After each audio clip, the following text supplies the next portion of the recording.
Dear friends, welcome to education haven. मैं assistant professor अमन प्रकाश आपके अपने यूट्यूब चैनल शिक्षा स्वर्ग में आपका स्वागत करता हूँ। फ्रेंड्स, आज के इस लेक्चर में हम लोग एक इम्पोर्टेंट टॉपिक कवर करेंगे जिसका नाम होगा प्रश्नोत्तर विधि, यानी कि क्वेश्चन आंसर मेथड। फिर सेकेंड टॉपिक कवर करेंगे प्रश्न कौशल क्या है। इन दो बातों की जानकारी मैं आपको दूंगा काफ़ी विस्तार से। इसके गुण क्या है, अवगुण क्या है, इसे क्यों यूज किया जाता है, माइक्रो टीचिंग में इसका वर्क क्या है, इन सब बातों की चर्चा करेंगे पॉइंट बाय पॉइंट। तो चलिए शुरू करते हैं आज का सेशन। तो है आपका प्रश्नोत्तर विधि क्या होता है। प्रश्नोत्तर विधि भाषा अध्ययन के क्षेत्र में अपने महत्वपूर्ण स्थान रखती है। भाषा अध्ययन के क्षेत्र में इसका महत्वपूर्ण स्थान है। इस विधि के अध्यापक यानी जो यह विधि पढ़ाएंगे, जो टीचर यानी कि छात्राध्यापक या छात्राध्यापिका विद्यार्थियों से प्रश्न पूछकर अपने पाठ का विकास करता है। वह पूर्व ज्ञान से संबंधित प्रश्न पूछता है तथा शिक्षण बिंदुओं के साथ भी प्रश्न पूछता हुआ आगे बढ़ता है। इस विधि में प्रश्नों और उत्तरों की प्रधानता होने के कारण इसे हम प्रश्नोत्तर विधि कहते हैं या इसे प्रश्नोत्तर विधि के नाम से जानते हैं। इस विधि में अध्यापक छात्रों से ऐसे प्रश्न पूछता है जिससे छात्रों में रुचि एवं जिज्ञासा बनी रहे। मान लेते हैं जो टीचर आज टॉपिक पढ़ाएं कृषि, एग्रीकल्चर, तो आज जो पढ़ाएं कल हमें मूल्यांकन करना है उस प्रश्न के बारे में, कि टॉपिक के बारे में कि मैंने कृषि में जो पढ़ाया बच्चों को उसे किस हद तक याद है, यानी मूल्यांकन करना। तो वहाँ हम प्रश्नोत्तर विधि का प्रयोग कर सकते हैं, जिसको हम प्रश्न कौशल कहेंगे। मैं आगे बताऊंगा क्या डिफरेंस है। तो फ्रेंड्स, ये रहा आपका इंग्लिश में। मैंने यह पीपीटी हिंदी और इंग्लिश दोनों में तैयार किया है। यदि मैं दोनों पढ़ाऊंगा तो समय ज़्यादा लग जाएगा।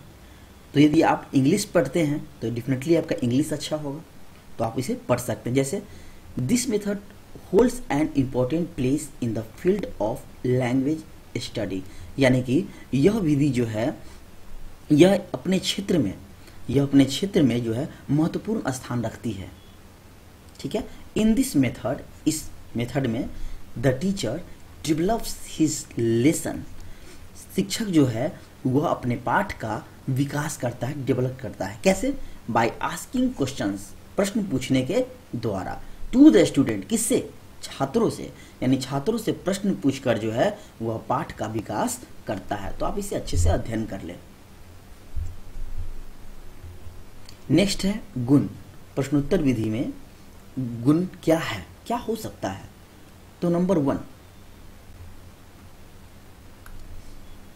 है आपका, विद्यार्थी प्रश्न पूछता भी है और प्रश्नों का उत्तर भी देता है, अतः उसमें आत्मविश्वास की भावना जागृत होती है और संकोच भी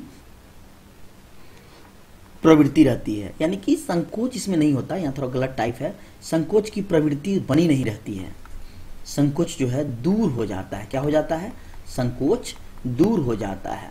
कहने का तात्पर्य यह है कि जिस टॉपिक पर प्रश्न हो रहा है, ठीक है, विद्यार्थी जो है आंसर भी देते हैं। दूसरा, अगर उनको कोई प्रश्न में डाउट है तो वह टीचर से पूछ भी लेते हैं। इससे क्या होता है? शिक्षक और विद्यार्थी के बीच जो है संकोच की भावना खत्म हो जाती है। यह इसका गुण है। सेकंड, इस विधि द्वारा पाठ में विद्यार्थी की रुचि एवं जिज्ञासा बनी रहती है, जिससे वह आसानी से ज्ञान प्राप्त कर सकता है। अब देखिए, क्लास में बहुत सारे विद्यार्थी हैं, ठीक है, बहुत सारा चीज़ क्वेश्चन याद है, लगभग सब प्रश्न याद है। कुछ ऐसे भी होते हैं जो पूरा तैयारी करके नहीं जाते हैं। तो जब प्रश्न उत्तर का शैली सेशन जब चलते रहता है क्लास में, तो वो भी बच्चे ध्यान से सुनते हैं और उन्हें भी याद हो जाता है। तो इसमें बच्चों को जो है प्रश्न का उत्तर देना और डाउट पूछना, है ना, इससे जिज्ञासा बनी रहती है, रुचि बनी रहती है, क्लास का माहौल बना रहता है। नेक्स्ट है आपका, इस विधि में अध्यापक छात्र से पूर्व ज्ञान से संबंधित प्रश्न पूछता है। पूर्व ज्ञान मतलब आज जो मैंने पढ़ाया क्लास में, उसका जो कल पढ़ाऊंगा उसके लिए पहले से ज्ञान तो मौजूद रहेगा। उस टॉपिक को मैं जब आगे बढ़ाऊंगा पहले से ज्ञान रहेगा, उसी के बारे में प्रश्न पूछूंगा। तो पूर्व ज्ञान से संबंधित जो वो पाठ का जो है अध्ययन करके आए हैं जिस टॉपिक का, उससे जो है प्रश्न पूछा जाता है। अतः छात्र पूर्व में पढ़ाई के पाठ को भी याद करने का प्रयास करता है। तो ये है इनका गुण। अब चलते हैं नेक्स्ट। नेक्स्ट है नंबर 4 गुण का, यानी कि मेरिट्स का। इस विधि से विद्यार्थियों में सोचने, समझने और तर्क करने की क्षमता का विकास होता है। अब देखिए, जहां क्वेश्चन आंसर की शैली चल रही है, यानी प्रश्न पूछा जा रहा है, जब प्रश्न पूछा जाएगा तो बच्चे क्या करेंगे, उसको पहले सोचेंगे कि इसका आंसर क्या हो सकता है, सोचेंगे, समझेंगे, अपने मन में तर्क वितर्क करेंगे, चिंतन करेंगे, तब जाकर वो क्या करेंगे, आंसर देंगे। तो बच्चे में सोचने, समझने और तर्क करने की जो है क्षमता का विकास होता है, यानी कि थिंक करने की, अंडरस्टैंड करने की और इसके बारे में जो है रीजन बताने की, उनमें जो है गुण जो है जागृत होती है। नेक्स्ट, इस विधि के माध्यम से विद्यार्थी इस विधि के माध्यम से अध्ययन अध्यापक की प्रक्रिया में सक्रिय रूप से भाग लेते हैं। अब देखिए, बच्चे सक्रिय रहते हैं। क्यों सक्रिय रहते हैं? क्योंकि क्वेश्चन जो है लगातार शिक्षक के द्वारा पूछा जाता है और बच्चे उसका अध्ययन करके आते हैं, विद्यार्थी उसका अध्ययन करके आते हैं, उसका जवाब देते हैं। ठीक है, तो बच्चे इसमें सक्रिय मोड में होते हैं, एक्टिव मोड में होते हैं। इस विधि के द्वारा अधिक समय बर्बाद नहीं होता है। जैसे कि आप प्रश्न करेंगे, ऑब्जेक्टिव टाइप होगा, आप ढेर सारे प्रश्न चंद मिनट में कर लेंगे, है ना। 5 से 6 मिनट में आप उससे बहुत सारे प्रश्नों को जो है पूछ सकते हैं और बच्चा आंसर दे देंगे उसका। तो इसमें समय बर्बाद न के बराबर होता या नहीं होता है, तथा तथ्य समय पर पाठ को पूरा किया जा सकता है। ठीक है, इस विधि के द्वारा जो है, प्रश्नोत्तर विधि के द्वारा हम बच्चे को जो है मूल्यांकन कर सकते हैं कि बच्चे किस हद तक जो है हमारे टॉपिक्स को याद किए हैं। हमने जो आज पढ़ाया है, शिक्षक के द्वारा जो आज पढ़ाया गया है, कितना उनको याद हुआ है, कितना उनकी वीकनेस रह गई है, कितना वो नहीं समझ पाए हैं, इसका अंदाजा शिक्षक को हो जाता है। यदि बच्चे जो है शिक्षक को ज़्यादातर प्रश्नों का जवाब नहीं दिया है, तो इससे यह मालूम चलता है कि अध्यापक जो जिन टॉपिक को पढ़ाए हैं वह बच्चों को याद नहीं हुआ है, समझ नहीं पाए हैं वो। ठीक है, तो हमने गुण को देखा। अब हम लोग अवगुण देखेंगे, यानी कि डिमेरिट्स देखेंगे कि इसके डिमेरिट्स क्या है। इस विधि का सबसे बड़ा दोष है कि विद्यार्थी को प्रश्न पूछने में शंका होती है। वह कभी कभी विषय से हटकर व्यर्थ के प्रश्न पूछते हैं। अब देखिए, जिस टॉपिक पर जो है प्रश्न उत्तर हो रहा है, वहाँ पे कुछ विद्यार्थी ऐसे होते हैं जिनको मन में शंका रहती है, यदि हम पूछेंगे तो कक्षा के विद्यार्थी कहीं हंस तो नहीं देंगे, यदि हम पूछेंगे प्रश्न तो सर कहीं डांट तो नहीं देंगे। क्यों? क्योंकि सर ने तो यह टॉपिक को पढ़ा दिया है, इस पाठ को पढ़ा दिया है, तो कहीं सर गुस्सा तो नहीं हो जाएंगे। तो विद्यार्थी के मन में शंका बनी रहती है। कुछ विद्यार्थी ऐसे होते हैं कि मान लेते हैं टॉपिक जो है कृषि के बारे में चल रहा है, एग्रीकल्चर के बारे में चल रहा है। कुछ विद्यार्थी ऐसे होते हैं, चल रहा है कृषि, तो वह जो है बल के बारे में पूछ लेंगे, यानी कि सोशल साइंस से साइंस पे चले गए। तो क्वेश्चन से भटक भी जाते हैं, अलग प्रश्न पूछने लगते हैं। तो यह इसका पहला दोष हुआ। सेकंड, प्रश्नोत्तर विधि उच्च स्तर के बालकों के लिए अधिक उपयोगी है। अब देखिए, छोटे स्तर के बालक, खासकर प्राइमरी लेवल के बालक को यदि हम यह पढ़ाएंगे तो बहुत ज़्यादा प्रश्नों का उत्तर नहीं दे पाएंगे। ठीक है, तो हम जो आज पढ़ाएं वो बच्चे कल अगले टॉपिक में अगले क्लास में वो बता देंगे, ये सब वहाँ ये लागू नहीं होता है। तो प्रश्नोत्तर विधि जो है, प्रश्न उत्तर का ये जो प्रक्रिया चलता है, यह ज़्यादातर उच्च स्तर के बालकों के लिए होता है। नेक्स्ट है आपका, तो यह भी आपका सेकंड जो है अवगुण हुआ, यानी कि दोष हुआ। नेक्स्ट, कभी कभी कक्षा में प्रश्नों की बौछार इतनी अधिक होने लगती है कि बाहर से देखने वाले कुछ शिक्षक कार्य ठीक से चलता हुआ प्रतीत नहीं होता। अब देखिए, जहां एक तरफ प्रश्न पूछा जाता है, दूसरे आंसर दे रहे होते हैं, वही तीसरे आंसर देने लगते हैं। मान लेते हैं कुछ हल्का प्रश्न है, एक बार में 7-8 विद्यार्थी जो है कक्षा में जो है आंसर दे दिया, तो बाहर वाले जो क्रॉस करेंगे वहां से, तो उनको लगेगा अरे ये तो कक्षा में तो हल्ला हो रहा है, शोरगुल हो रहा है, यानी कि सही से पढ़ाई नहीं हो रहा है। यह भी इसका दोष है। यहाँ पर कक्षा का नियंत्रण, डिसिप्लिन काफ़ी जरूरी होता है, तो यह जो है इसका दोष हो गया है। ठीक है, तो मैंने आपको प्रश्नोत्तर विधि क्या होता है सो बताया, इसके गुण बताएं, अवगुण बताया। ठीक है, यानी मेरिट्स डिमेरिट्स दोनों मैंने बताया। अब हम लोग देखेंगे इसका प्रयोग कहाँ होगा, यानी प्रश्न कौशल में होगा। तो प्रश्न कौशल की ओर चलते हैं। नेक्स्ट है आपका प्रश्न कौशल। प्रश्न कौशल यानी कि क्वेश्चन स्किल। जब आप माइक्रो टीचिंग लेसन प्लान बनाएंगे तो इसमें आपको बहुत सारा प्रयोग होगा प्रश्न कौशल का। तो माइक्रो टीचिंग में प्रश्न कौशल के बारे में देखते हैं। प्रश्न कौशल में प्रश्न पूछने को बहुत महत्वपूर्ण माना जाता है। किसको? प्रश्न पूछने को। प्रश्न पूछकर शिक्षक विद्यार्थियों को अधिक चिंतनशील बनाता है और प्रश्न पूछने की क्रिया शिक्षक तथा छात्र दोनों के मध्य अंतः क्रिया में सहायक होती। अब देखिए, एक लाइन है यहाँ, प्रश्न पूछकर शिक्षक विद्यार्थियों को अधिक चिंतनशील बनाता है। क्या बनाता है? अधिक चिंतनशील, यानी कि asking questions bye teacher makes the students more reflective. अगर कोई प्रश्न शिक्षक पूछते हैं बच्चों से, तो उनको यदि यह याद नहीं है, वो भूल गए हैं, तो क्या करेंगे? तो वो अपने दिमाग पे जोर डालेंगे, चिंतन करेंगे आखिर इसका आंसर क्या हो सकता है। इससे क्या होगा? बच्चों में चिंतन करने की जो है जिज्ञासा रहेगी, चिंतन करने की जो शक्ति जो है जागृत होगी, प्रश्नों को आंसर देने में जिज्ञासा बढ़ेगी, उनकी सोचने की शक्ति बढ़ेगी, सोचने समझने, है ना, इसकी शक्ति बढ़ेगी और वो प्रश्नों के जवाब देने में और बेहतर हो पाएंगे। तो प्रश्न पूछने का उद्देश्य क्या होता है? तो प्रश्न पूछने का एक शिक्षक का, छात्राध्यापक या छात्राध्यापिका का बच्चों से प्रश्न पूछने का उद्देश्य होता है कि शिक्षक कार्य को प्रभावशाली बनाना, यानी कि हमने जो कार्य किया है, अध्यापक जो बच्चे को पढ़ाए हैं, वो कितना हद तक बच्चे समझ पाए हैं, कितना वह प्रभावी हुआ है, यानी कि मेक टीचिंग इफेक्टिव। सेकेंड है अर्जित ज्ञान का परीक्षण करने के लिए, टू टेस्ट एक्वायर्ड नॉलेज, यानी बच्चे जिस टॉपिक को पढ़े हैं, जिस पाठ को पढ़े हैं, कितना वह उसका ज्ञान कर लिए हैं, उनके वो जो है कितना सीख लिए हैं। ठीक है, तो इसके बारे में जो है परीक्षण करने के लिए, जांच करने के लिए, टेस्ट लेने के लिए जो है हम लोग प्रश्न कौशल का जो है प्रयोग करते हैं, प्रश्न पूछने के कार्य करते हैं। नेक्स्ट है आपका किसी बिंदु को स्पष्टता से समझने के लिए, यानी कि कोई ऐसा टॉपिक हो, ऐसा पॉइंट हो जहाँ हो सकता है वो थोड़ा डिफिकल्ट हो, उसको सोल्व करने के लिए फिर से रिवीजन हो जाए या उस बच्चे को वह स्पष्ट हो जाए, इसे बताने के लिए भी हम इसका प्रयोग करते हैं, यानी to understand a point clearly. Next चलते हैं। नेक्स्ट है आपका घटक। इसके कौन कौन से घटक हो सकते हैं, यानी कंस्टिट्यूएंट।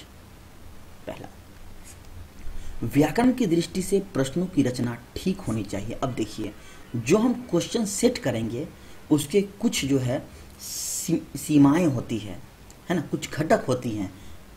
अगर आप छात्राध्यापक हैं या छात्राध्यापिका है, आप बच्चों को पढ़ाने के लिए क्वेश्चन सेट करेंगे, उसके कुछ दायरे होते हैं, है ना। अगर उस दायरे का आप प्रयोग करते हैं तो आप क्वेश्चन को सही से बना पाएंगे। तो आप घटक का प्रयोग वहाँ होगा जब आपको क्वेश्चन सेट करने होंगे। क्वेश्चन का क्या दायरा होना चाहिए, इसके बारे में हम चर्चा करेंगे। तो व्याकरण की दृष्टि से प्रश्नों की रचना ठीक होनी चाहिए। ठीक है, यानी कि आपको शुद्धता पर ध्यान देना है। संक्षिप्तता होना चाहिए। जब यहाँ क्वेश्चन आंसर चल रहा है तो क्वेश्चन यदि ज़्यादा बड़ा हो जाएगा तो बच्चे उसको सुनते सुनते भूल जाएंगे। क्वेश्चन आपको सटीक बनाने हैं, संक्षिप्त बनाने हैं, ताकि बच्चे इसको समझ सके और उसका जवाब दे सके। उपयुक्तता होनी चाहिए। ठीक है, यानी कि सुइटेबल होना चाहिए, उस टॉपिक से रिलेटेड होना चाहिए, उसमें कुछ विशिष्टता होना चाहिए। क्वेश्चन ऐसा होना चाहिए जो विद्यार्थी को लगे कि नहीं यह इम्पोर्टेंट है, यह उनके लिए जानकारी का प्रश्न है, विशिष्टता वाला प्रश्न है, यानी कि मस्ट बी स्पेसिफिक को प्रतिध्वनियात्मक प्रश्न नहीं होना चाहिए। Don't be happy words. अब ऐसे प्रश्न नहीं होना चाहिए कि जैसे ही छात्राध्यापक या छात्राध्यापिका प्रश्न को पूछा वैसे ही क्लास में शोरगुल हो जाए, बच्चे हंसने लगे। इससे क्या होगा? इससे जो है डिसिप्लिन भंग होगा, इससे क्लास का जो है शोरगुल शुरू हो जाएगा। तो प्रश्न ऐसे होने चाहिए जो प्रतिध्वनियात्मक न हो, जिससे क्लास में शोरगुल ज्यादा न हो। नेक्स्ट, शब्द आडंबर पूर्ण प्रश्न न हो, यानी शुड नॉट बी पोम्पस क्वेश्चन। ऐसे प्रश्न न हो जिस बहुत लंबा हो, शब्द बहुत हो उसमें। अध्यापक की ध्वनि मध्यम होनी चाहिए। अब देखिए, छात्राध्यापक या छात्राध्यापिका जो पढ़ा रहे हैं, जो अध्यापक हैं, वो उनकी जो आवाज होनी चाहिए बहुत ज्यादा लाउड नहीं होना चाहिए, बहुत ज्यादा जोर से नहीं होना चाहिए, ताकि बच्चे जो है उसको समझ ही ना पाए, गूंजने लगे। और बहुत ज्यादा धीरे नहीं होना चाहिए कि कक्षा के जो अंतिम बेंच पर जो बच्चे बैठे हैं, पीछे से जो बैठे हैं कुछ बेंचों पर, उनको न दे, पूरा क्लास को आवाज सुनाई न दे, ऐसा भी नहीं होना चाहिए। यानी आवाज ऐसी होनी चाहिए जो सभी बच्चों को आसानी से सुनाई दे। जब बच्चे अच्छे से सुनेंगे तो ही तो उसका जवाब अच्छे से दे पाएंगे। नेक्स्ट, तो यहां पर मैंने आपको पूर्ण रूप से प्रश्न कौशल प्रश्नोत्तर विधि को बता दिया। अब हम लोग एक चीज देखेंगे कि प्रस्तावना कौशल प्रश्न कौशल में क्या डिफरेंस है, क्या अंतर है दोनों में। तो इस बातों को समझिए। मैं आपको एक उदाहरण यहां दिया हूं।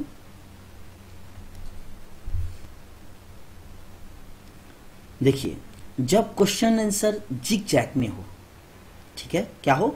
जिग जैग में हो, तो वहां हम उसको प्रस्तावना कौशल कहते हैं। क्या कहते हैं? प्रस्तावना कौशल। लेकिन जब प्रश्न कौशल चल रहा हो, तो वहां जिग जैग का उतना होना जरूरी नहीं है। शुरू का 2-3 प्रश्न जो है वो होना चाहिए जिग जैग, और उसके बाद जो आप नॉर्मली सिर्फ जो पढ़ाए हैं, जो आपने पाठ क्लियर किया है, उससे रिलेटेड क्वेश्चन अच्छे से होना चाहिए। जो मैंने घटक बताया एक सीमाएं के अंदर, उसके तहत प्रश्न जो है सही होना चाहिए। वो हुआ आपका प्रश्न कौशल। क्या हुआ? प्रश्न कौशल। तो आप जो लेसन प्लान में लिखेंगे सबसे पहले प्रस्तावना कौशल, उसमें आपका जिग जैग होना जरूरी है। बोलेंगे सर जिग जैग क्या है? तो जो आपका क्वेश्चन का आंसर आया, उस आंसर से रिलेटेड प्रश्न अगला होना चाहिए। इसमें आपको 3 से 5 प्रश्न, 6 प्रश्न काफी हो गया आपको जिग जैग के लिए, क्योंकि बहुत ज्यादा प्रश्नों का आप निर्माण जिग जैग में नहीं कर सकते हैं। जिग जैग कहने का मतलब क्वेश्चन का आंसर यहाँ आया और फिर इसी आंसर से यहाँ क्वेश्चन बन जाए, फिर जो आंसर आया फिर वही आंसर से आपका क्वेश्चन बन जाए। तो यह हुआ आपका प्रस्तावना कौशल। फिर 3-4 क्वेश्चन आप जो है इस तरह से कीजिए कक्षा में, और उसके बाद जो है प्रश्न कौशल को जो मतलब इसी टॉपिक, जैसे हमारा टॉपिक है कानून है प्रकरण, और उस कानून पर जो है हम बहुत सारे प्रश्नों को पूछ सकते हैं। फिर आगे हमको क्या है, जिग जैग की जरूरत नहीं है।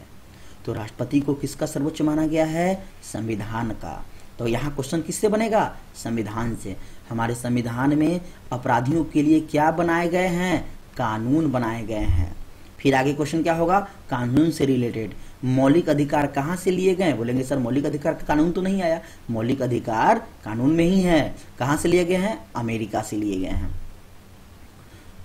कानून बनाने का कार्य कौन करता है? तो वो क्या करता है? संसद करता है। कानूनों के लिए आवाज कौन उठाते हैं? समाज के लोग उठाते हैं। कानून के लिए आवश्यक है तो 2/3 बहुमत जो है आवश्यक है। अब देखिए 3-4 क्वेश्चन जिग जैग हो गया, और उसके बाद आगे जो है क्वेश्चन आंसर शुरू है। तो यही हो गया आपका प्रश्न कौशल। जब आप लेसन प्लान बनाएंगे तो प्रस्तावना कौशल में आप जो है 3 से 5 प्रश्न तक जिग जैग लिखेंगे, बस उतना काफी है। उसके बाद आगे उसको बनाइए, और यही जब कक्षा में होगा आपका प्रश्न कौशल, तो इस तरह से आपका टॉपिक कानून है, तो विषय से भटकना नहीं है। प्रकरण जो रहेगा वही प्रकरण पर जो है हम सारे प्रश्नों को जो है पूछेंगे और बच्चों से जवाब लेंगे और उसका मूल्यांकन करेंगे। ठीक है ना? उम्मीद रखते हैं कि आपको अच्छे से समझ में आ गया होगा कि प्रश्न कौशल क्या है। ठीक है, बहुत सारे उदाहरण हैं, आप जो है देख सकते हैं किस प्रकार जो है प्रयोग करना है। मैंने आपको बताया कि प्रश्नों को कैसे तैयार करना है, क्या घटक होनी चाहिए प्रश्न बनाने में, वो भी मैंने आपको बताया। प्रश्नोत्तर विधि के गुण बताया, दोष बताया, प्रश्न कौशल क्या होता है वो बताया। अब चलिए थोड़ा सा और देखते हैं कि प्रश्नों का गठन, फिर से प्रश्नों का गठन जो है वो कैसे करेंगे आप, यानी फॉर्मेशन ऑफ क्वेश्चंस। तो पीछे ही बताया मैंने, शुद्धता होनी चाहिए, प्रश्नों की प्रासंगिकता होनी चाहिए, यानी कि विषय से भटकना नहीं है ना, सुनिश्चितता होनी चाहिए, संक्षिप्तता होनी चाहिए, ये हो गया आपका।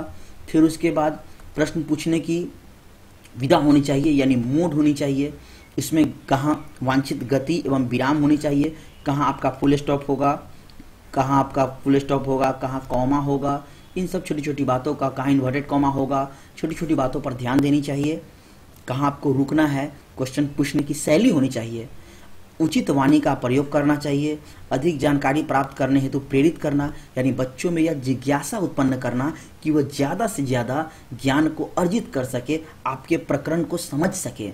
सही उत्तर का अन्य छात्रों द्वारा दोहराना। अब जो आंसर सही आया है वैसे बच्चे बोलेंगे कक्षा में जो जिन्हें याद नहीं है तो उन्हें भी याद हो जाएगा। इससे क्लास की माहौल बनी रहेगी और बच्चे में जो है बच्चे ज़्यादा से ज़्यादा जो है प्रश्नों को सीख पाएंगे। नेक्स्ट है आपका विविध, यानी कि मिसलेनियस, प्रश्नों का अनावश्यक दोहरान, यानी कि अननेसेसरी रिपीटेशन ऑफ क्वेश्चन। प्रश्न जो है ज़्यादा अगर दोहराएंगे तो बच्चे इसमें रुचि नहीं ले पाएंगे। उत्तरों का अनावश्यक दोहरान, उत्तर भी यदि वैसा ही ज़्यादा हो तो फिर उसमें जो है डिसिप्लिन भंग होगी, शोरगुल हो जाएगा। प्रश्नों की सहजता होनी चाहिए, प्रश्नों में सहज होना चाहिए। उसके बाद प्रश्नों का समान वितरण होनी चाहिए, सब पर बराबर बराबर जाना चाहिए ताकि सभी बच्चों से प्रश्न हो सके, और प्रश्नों का पर्याप्तता बनी होनी चाहिए। तो फ्रेंड्स बस आज के लिए इतना ही। उम्मीद करता हूँ कि आपको बहुत अच्छे से प्रश्न कौशल, प्रश्नोत्तर विधि, प्रश्न कौशल और प्रश्न कौशल प्रस्तावना कौशल में अंतर क्या है, प्रस्तावना कौशल प्रश्न कौशल में अंतर क्या है, उसके बाद इसके गुण अवगुण, मैंने हर एक टॉपिक्स को अच्छे से क्लियर किया है। उम्मीद करता हूँ आपको अच्छे से समझ में आया होगा। थैंक यू क्लास में बने रहने के लिए, धन्यवाद। फिर मिलते हैं अगले वीडियो में।